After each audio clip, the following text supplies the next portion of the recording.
Hi welcome to my channel Jananetha Adda. So ఈరోజు మనం discuss చేసినటువంటి జాబ్ నోటిఫికేషన్ వచ్చేసి Bharat electronics limited which is situated in Hyderabad. So హైదరాబాద్లో ఉన్నటువంటి భారత్ ఎలక్ట్రానిక్స్ లిమిటెడ్ నుంచి మనకు జాబ్ నోటిఫికేషన్ వచ్చింది. ఇది కంప్లీట్లీ బీటెక్ గ్రాడ్యుయేట్స్ కోసం. So BTech graduates from computer science, mechanical and electronics. So మనకు ఇక్కడ వచ్చినటువంటి జాబ్ నోటిఫికేషన్ గురించి మనం ఇప్పుడు చూస్తే trainee officer, trainee engineer electronics, the number of posts are 16. The trainee engineer mechanical 11 posts, and trainee engineer computer science, the number of posts are 6. The maximum age వచ్చేసి upper age limit వచ్చేసి 25 years and 1 year post qualification experience అనేది requirement ఉంది. తర్వాత of trainee officer finance, the number of posts are 2, and the project engineer electronics వచ్చేసి number of posts వచ్చేసి 22 ఉన్నాయి. The project engineer mechanical, the number of posts are 5, and the project engineering computer science, the number of posts are 1, and project officer for human resource, the number of posts are 1. So ఇక్కడ ఈ అన్ని పోస్టులు అన్ని కూడా 2 years post qualification experience అనేది అవసరం ఉంది. And తర్వాత మనకు మాక్సిమం ఏజ్ వచ్చేసి 28 years అనేది maximum age.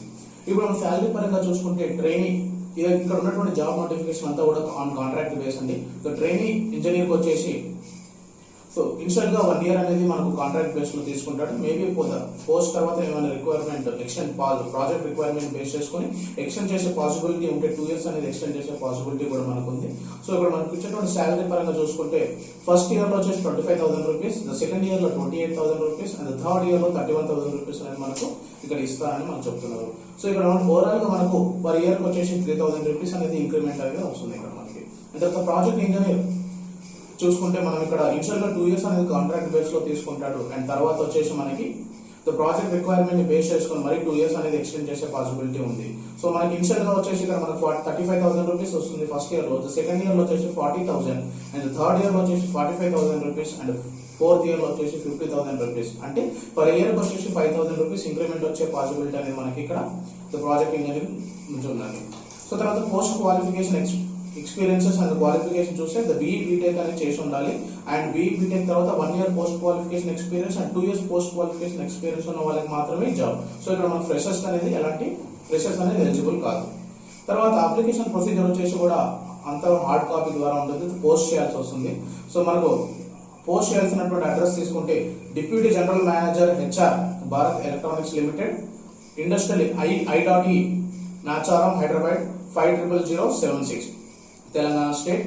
So last final date వచ్చేసి అప్లికేషన్ కి 22 సెప్టెంబర్ 2020 మన లాస్ట్ డేట్ అంటుంది. సో అప్లికేషన్స్ అనేది మనకు మెయిల్ ద్వారా అలాంటివి కూడా కన్సిడర్ చేయాలి.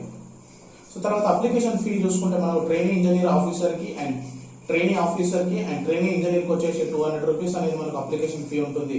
తర్వాత అండ్ ఫీమేల్ కి SC ST వాళ్ళకి సంబంధించిన వాళ్ళకి ఎవరు కూడా అప్లికేషన్ ఫీ అనేది లేదు. తర్వాత project engineering and project officers చూస్తే మనకు 500 రూపీస్ అనేది అప్లికేషన్ ఫీ ఉంటుంది. ఇలాగే SC ST వాళ్ళకి ఎలాంటి ఫీ అప్లై చేయాల్సిన అవసరం లేదు.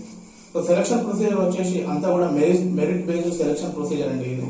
సో మనకు బీటెక్ గ్రాడ్యుయేషన్ లో వచ్చినటువంటి మార్క్స్ ని బేస్ చేసుకుని 70% మార్క్స్ ఇస్తారు, అక్కడ 75% తీస్తారు. సో 75 మార్క్స్ అనేది మనకు ఓవరాల్ గా వస్తారు. సో 10/10 వచ్చిన వాళ్ళకి 75 మార్క్స్, 75% కి 75 మార్క్స్ అనేవి అలాట్ చేస్తారు. సో అలా పర్సెంటేజ్ తీస్తారు అన్నట్టు. దాని తర్వాత వచ్చేసి మనకి పోస్ట్ జాబ్ కు సంబంధించిన క్వాలిఫికేషన్ మ్యాచ్ అయినప్పుడు వాళ్ళకి 10 మార్క్స్ అనేది యాడ్ చేస్తారు.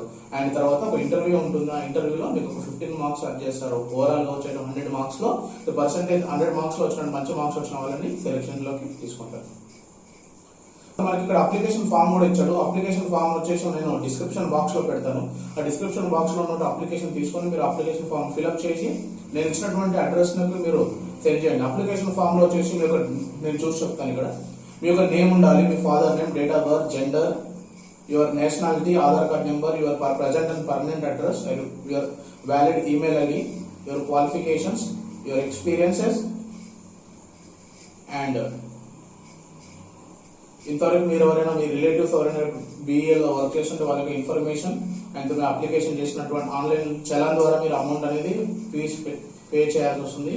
ఒక ఫీ పే చేసినటువంటి చలాన్ యొక్క నెంబర్ అనేది మనకి ఇవ్వాలి, ఏ date of payment and amount ఎంత సెండ్ చేశారని కూడా ఇవ్వాలి. తర్వాత మీరు సర్టిఫికేట్స్ ఏదైతే పెడుతున్నారో SSC memo, graduation mark card, and graduation final degree certificate, marks CGPA, DGPA, OGPA conversion చేసినటువంటి certificate, post graduation marks card in case చేసి ఉంటే, అండ్ తర్వాత category general, OBC, ST, PW, EWS కి సంబంధించిన ఉంటే, రిజర్వేషన్ ఉంటే రిజర్వేషన్ సంబంధించినటువంటి certificates కూడా వేసి మీరు ఇది ఈ యొక్క బెల్ఫ్ కి మనకు పంపించాల్సి వస్తుంది. ఇదంటే మనకు బెల్ నుంచి వచ్చిన job notification. And interested candidates ఉన్న వాళ్ళు అప్లై చేసుకోండి. అండ్ మిగతా మీ ఫ్రెండ్స్ కూడా షేర్ చేయండి. ఎందుకంటే 1 year పోస్ట్ క్వాలిఫికేషన్ ఎక్స్పీరియన్స్ తో మనకి ఈజీగా మంచి ఆర్గనైజేషన్ లో జాబ్ వచ్చే ఛాన్సెస్ ఉన్నాయి. సో ఇది ఈ రోజు జాబ్ నోటిఫికేషన్. అండ్ మీకు వీడియో నచ్చినట్టయితే వీడియోని లైక్ చేయండి, షేర్ చేయండి, అండ్ ప్లీజ్ సబ్స్క్రైబ్ టు జననేత అడ్డా. Thank you.